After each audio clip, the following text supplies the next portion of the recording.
Y teniendo en cuenta los últimos avances en neurociencia afectiva, no podemos negar, sino todo lo contrario, que todo ser humano nace con una determinada inclinación. Hay personas que nacen, por ejemplo, con una inclinación a ver el vaso medio vacío. Es decir, tienen una tendencia pesimista. Y hay personas que nacen con un perfil más positivo, más optimista, a ver el vaso medio lleno, tienen esa tendencia. No cabe duda que hay tendencias que son más favorables que otras. Lo que no se puede, bajo ningún concepto, en base a la ciencia actual, es considerar que esta inclinación es una determinación. El gran filósofo Ortega y Gasset decía, no somos un participio, sino que somos un gerundio, no estamos hechos del todo, sino que poco a poco nos vamos haciendo. Es decir, nacemos con un temperamento y nos moldeamos a través de un carácter. Tendemos a ver con más claridad lo que nos falta que lo que tenemos, lo que no hemos conseguido que todo lo que hemos sido capaces de lograr, los talentos ausentes en nuestra vida y no la cantidad de talentos presentes en nuestra vida. Creo que no es justa la valoración que hacemos de nosotros mismos. Creo que hay una inclinación muy manifiesta a ver el lado negativo y no a ser conscientes y a valorar la cantidad de cosas excepcionales que tenemos. ¿Qué ocurre? Que los estados de ánimo afectan muchísimo el funcionamiento cerebral. Y el pesimismo se sabe que deteriora las funciones cognitivas, es decir, la capacidad de tomar decisiones, la capacidad de ser creativo, la capacidad de negociar, la capacidad de aprender. Los estados de ánimo tienen una repercusión enorme también en la salud física del cuerpo. Por eso hemos de ser muy cuidadosos con nuestro estado de ánimo. Escuchar noticias malas o noticias adversas no implica que todo el mundo esté mal. Ver cosas feas no quiere decir que no haya cosas bellas. Tenemos que ser selectivos en dónde ponemos la atención, porque donde pongamos la atención van nuestras emociones y vamos nosotros. Se sabe perfectamente que hay estados emocionales tóxicos, como puede ser la ira, el resentimiento, la frustración, la desesperanza, la sensación de impotencia, que están asociados a un deterioro de todos los órganos del cuerpo. No respetan a uno solo. Al corazón le hacen trabajar más de lo que tiene que trabajar. Los vasos sanguíneos los sobrecargan con una presión que no tendrían que aguantar. El tubo digestivo siente profundamente perturbado su motilidad. El sistema de defensa del cuerpo funciona peor. Se pierden neuronas cerebrales. Afecta a la fertilidad. Afecta a la piel. Afecta a todo. Porque es que vamos a ver, aunque nuestro organismo esté formado por 60 trillones de células, cada célula no va a su bola. Están todas conectadas. Que el hígado funcione mal no quiere decir que el problema se quede en el hígado. Todas las células del cuerpo se ven afectadas porque ese hígado no funciona bien. Si un corazón no funciona suficientemente bien, todas las células lo notan. Pero yo creo que como casi todo en la vida, no se trata de decir lo que el otro tiene que hacer, que también se trata de empezar a hacerlo uno. Es decir, uno puede decidir por las mañanas ser más optimista. Es verdad que la tristeza es una emoción, pero ser optimista es una decisión. Es verdad que el miedo es una emoción, pero ser valiente a pesar del miedo es una decisión. La valentía es una actitud en la vida, la valentía es una decisión en la vida. La valentía es la demostración de que el ser humano es libre para elegir cómo responde ante una determinada circunstancia. Sobre todo, que no hay que resignarse con la mediocridad cuando estamos todos llamados a la grandeza. Y que poquito a poco, en un proceso constante e ilusionante, podemos ir mejorándonos a nosotros mismos, y a base de mejorarnos a nosotros mismos, obviamente, mejoraremos el mundo. Muchas personas dicen que quieren cambiar y no hacen absolutamente nada para cambiar. Porque el cambio personal, la transformación, da mucho miedo. Es salirte de esa zona conocida, de tu status quo, y empezar a explorar más allá de las limitaciones que uno mismo se ha impuesto. Si una persona, ante una situación de crisis, una situación de dificultad, una situación de inflexión en su vida, lo valora como una oportunidad para hacer un cambio fundamental en su forma de comportarse, en su forma de moverse, en lo que sea, en ese momento esa crisis le va a ayudar a explorar un campo nuevo. Si una persona ante una crisis empieza a valorarlo como una desgracia, como un espanto, como algo terrible, la propia emocionalidad que surge de ese diálogo interno le va a impedir encontrar posibilidades aunque las tenga delante de las narices. Es la valoración del evento lo que genera la experiencia en la persona. Sabemos, por ejemplo, que las personas que hacen ejercicio físico, no tiene que ser deporte, sino ejercicio físico de una manera habitual, media hora al día, andando deprisa, 5 días a la semana, sabemos que aumenta la población de neuronas del hipocampo. Esto se describió en el año 2002. Sabemos que las personas que hacen ejercicio físico cambian su constelación hormonal y son mucho menos susceptibles a los vaivenes emocionales cuando nos encontramos con dificultades en la vida. Sabemos que las personas que hacen ejercicio físico viven más tiempo, sabemos que son menos susceptibles a padecer carcinomas, a padecer tumoraciones malignas. Necesitamos retomar este papel trascendental que juega el cuerpo en todo lo que es la vida completa del ser humano. Nuestra relación con el miedo tiene que cambiar drásticamente. Nosotros jamás habríamos podido llegar donde estamos si no tuviéramos centros capaces de reconocer el peligro. Entonces el problema no es cuando tenemos miedo, sino cuando el miedo nos tiene a nosotros.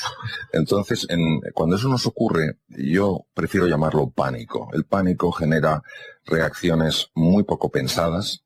Por ejemplo, bloqueo muy frecuente de hoy en día, otro es una reacción de rechazo, es una resistencia, es una ira, muchas veces sin tener claro hacia qué te estás enfrentando, y otro directamente es la huida.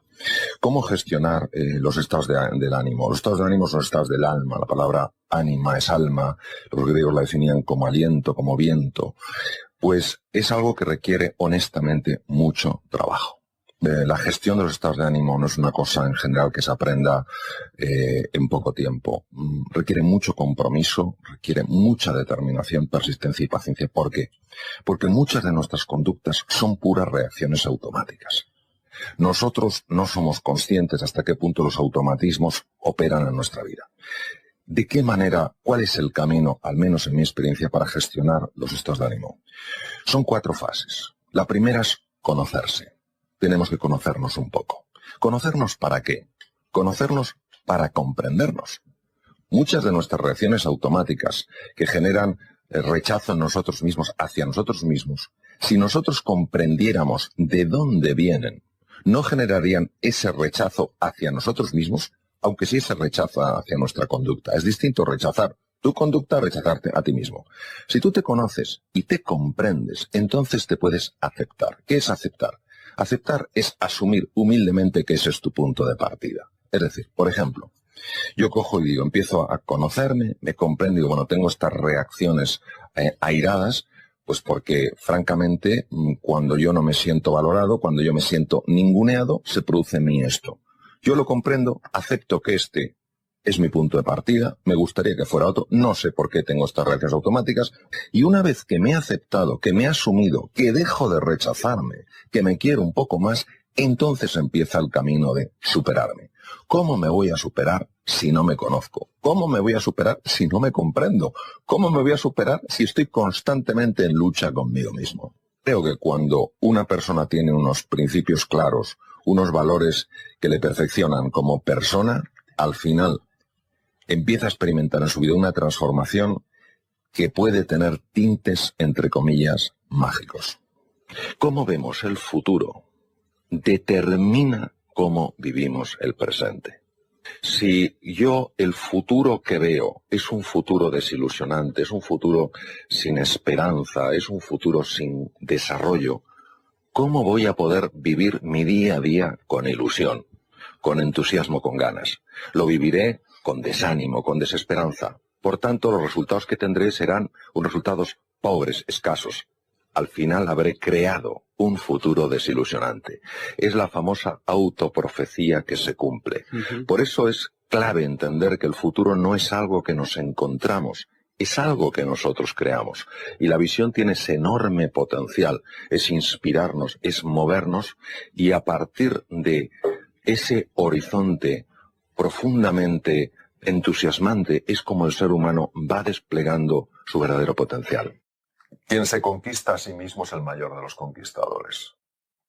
El arte de conquistarse pide mucha valentía, pide mucha determinación, pide mucha persistencia, pide mucha humildad, pide mucha paciencia. ¿Qué pasa? Que cuando uno se conquista a sí mismo, su luz ilumina el mundo. Entonces, ¿qué pasa? Pues que ese camino es un camino, es el camino del héroe, el camino de la heroína, es el camino interior, el peregrinaje profundo, donde uno va encontrándose con sus grandes recursos y con sus grandes sombras.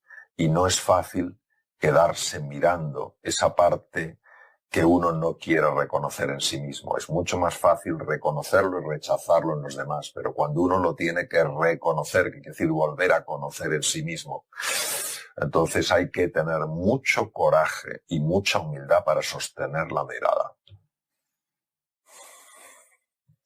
Nosotros tenemos distintas formas de conocer. Yo puedo conocer a través de los sentidos, de mis 5 sentidos. Yo puedo conocer a través de mi razón. Yo puedo conocer a través de la emoción. Yo puedo conocer a nivel de la revelación, cuando algo, con los insights, las profundas intuiciones donde de repente veo algo, digo, ¿y esto de dónde sale? Esto puede pasar con relativa frecuencia cuando uno da un paseo por la naturaleza. En un momento determinado ve algo, pero no es algo que venga de los órganos sensoriales, no es algo que a uno le pilla razonando, no es algo que proceda del mundo afectivo, viene de otro sitio. Entonces, ¿qué pasa? Que cuando el ser humano solo quiere conocer a través de sus sentidos y a través de su razón, el mundo sutil, el mundo de la emoción, el mundo de la trascendencia, se le escapa. ¿Y qué ocurre? Que el bienestar sí está en el mundo de los sentidos, sí está en el mundo de la razón, pero la felicidad está en el mundo de la trascendencia, está en el mundo que supera los límites de la razón. ¿Qué pasa?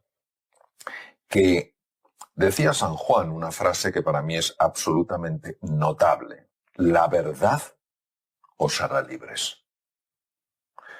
La verdad os hará libres. ¿Qué quiere decir eso? Quiere decir que nosotros estamos esclavizados por nuestra resistencia a conocer nuestra verdad.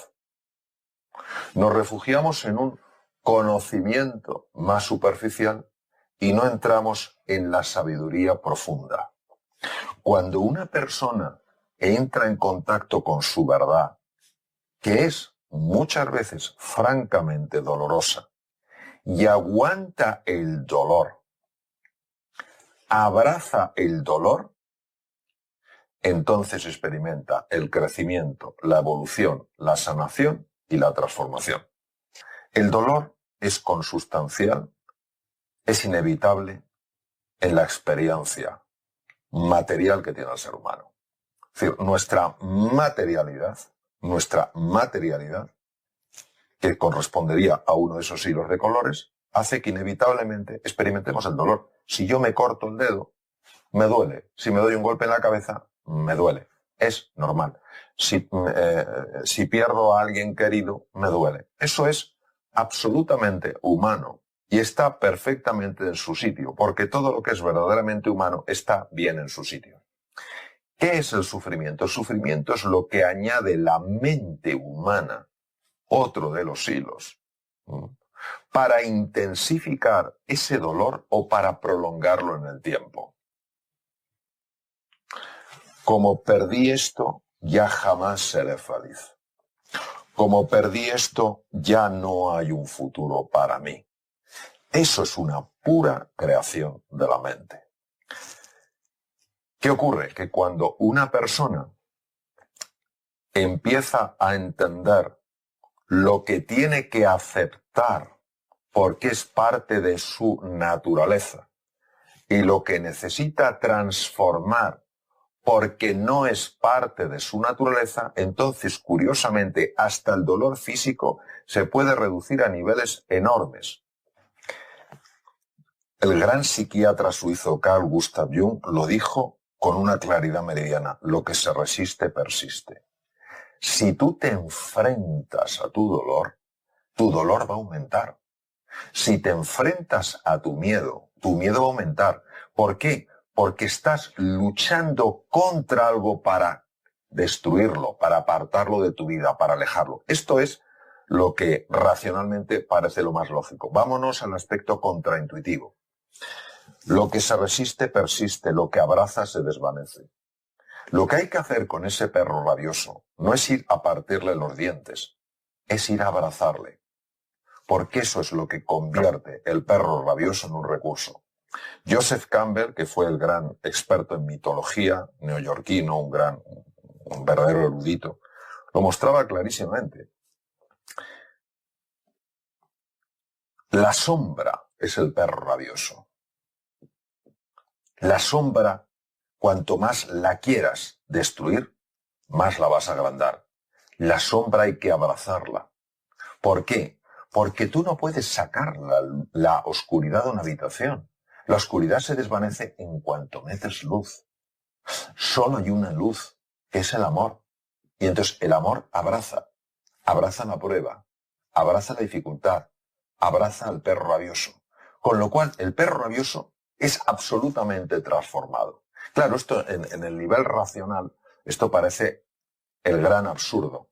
Y sin embargo, en un nivel diferente, esto es evidente. Es evidente. Entonces, ¿qué pasa? Que es como si rompieras un patrón mental. El perro rabioso, si ve que alguien va contra él, se vuelve más agresivo. Si ve que alguien viene con los brazos abiertos, lo descoloca. Esto es lo que hacen, por ejemplo, los susurradores de caballos. ¿Por qué los susurradores de caballos, por ejemplo, los mapuche en Chile, por qué no tienen que utilizar con los caballos salvajes? ¿Por qué no tienen que pegarles? ¿Por qué no tienen que herirles? ¿Por qué no tienen que dañarles? ¿Por qué se acercan? Un caballo salvaje puede ser muy peligroso, te puede matar de una coz.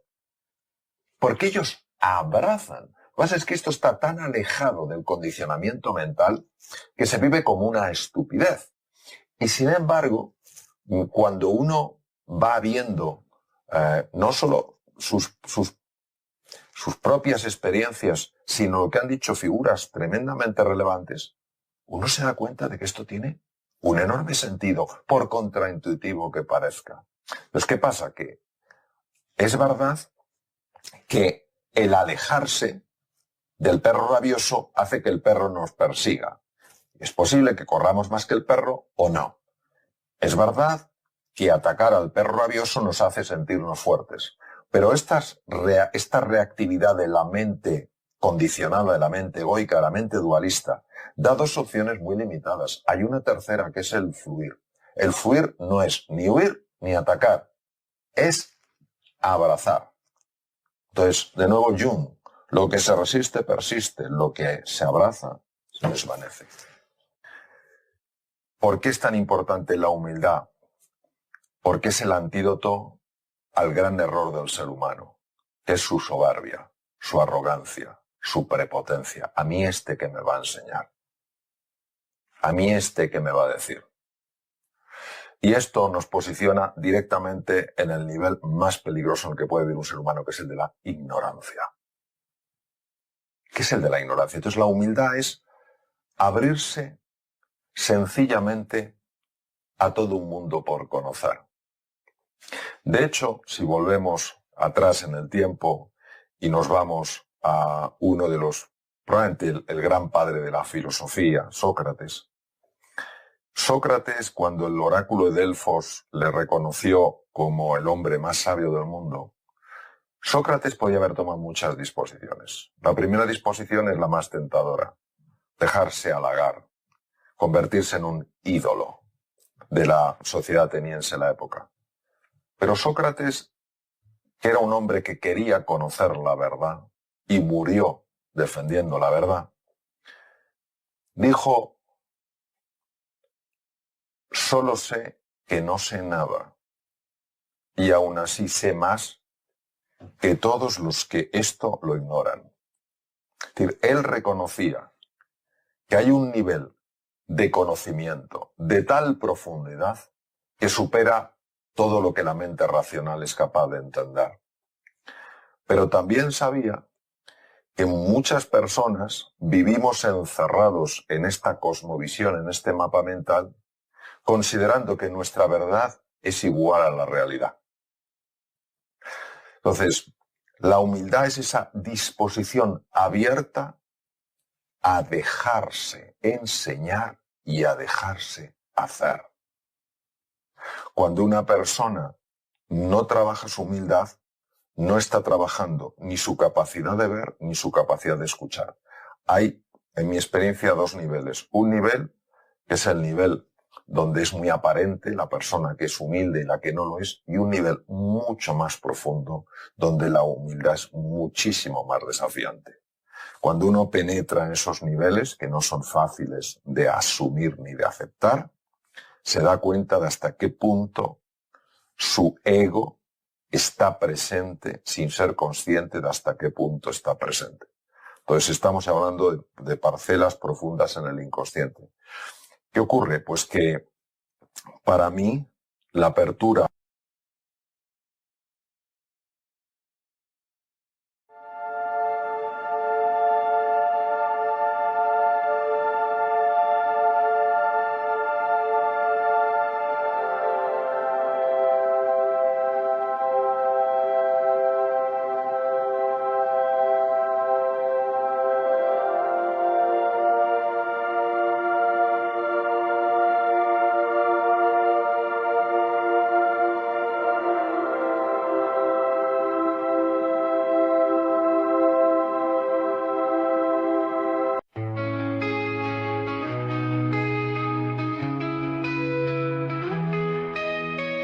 Lost in the rhythm of the wind, streams whisper secrets to my soul.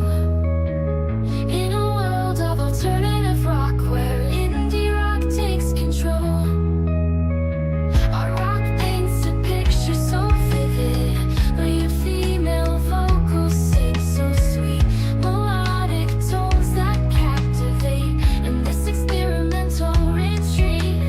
Deep within the music's embrace, I find solace in this space, where the lyrics intertwine with the beats of time. Layers of sound surround me, like a symphony of the mind.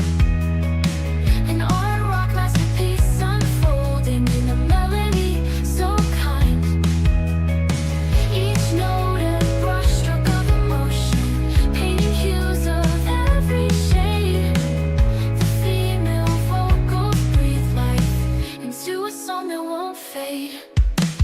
Deep within the music's embrace, I find solace in this space, where the lyrics intertwine with the beats of time.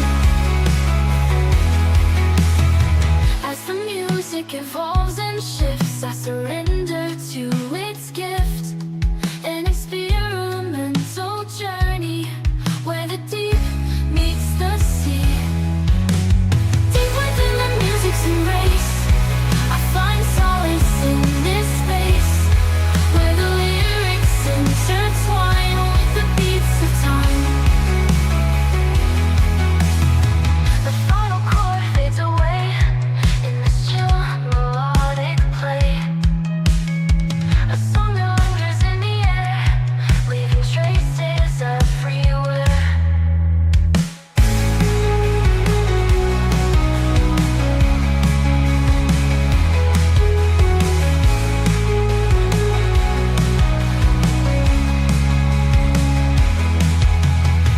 Layers of sound surround me, like a symphony of the mind. An art rock masterpiece unfolding in a melody so kind.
Broken streets lit by distant stars, lost in the electric hum.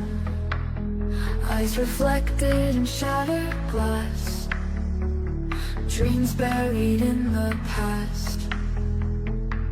Silent whispers through digital air, city breaths, we collide. Ghosts of neon trails, they haunt all these echoes we can't hide.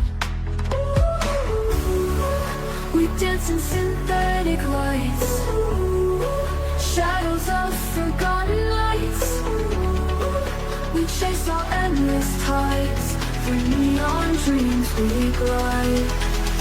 Fading footprints